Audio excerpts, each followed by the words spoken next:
So ayan mga ka-proud, magandang araw sa inyong lahat. So kamusta kayo? At ayan, tag-ulan na. At dito nga ay makulimlim dito sa amin. Ayan, yung aking mga kambing ay nandito.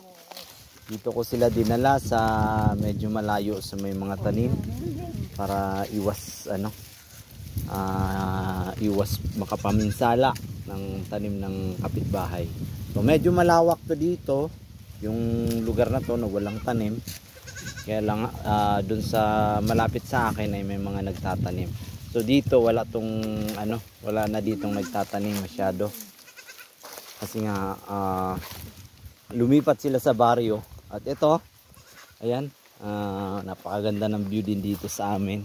Ayan. So yun, yung aking mga kambing ay gusto kumain ng buko. Ayan. So nagbuko kasi ako ng isa. Ayan, kumuha ako doon. Sinauhaw ako. Ayan. So ito.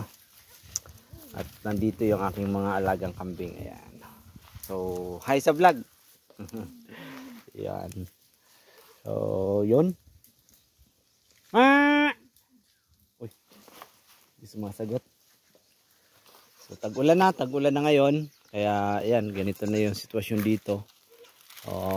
Siguro nasa alauna na yata, no? Ayun yung Banaba, ayan, nandyan yung Busay Tigbi Falls sa baba nito. Yan. Yan. So nandun yung Makapaya Hills. Tanaw din dito.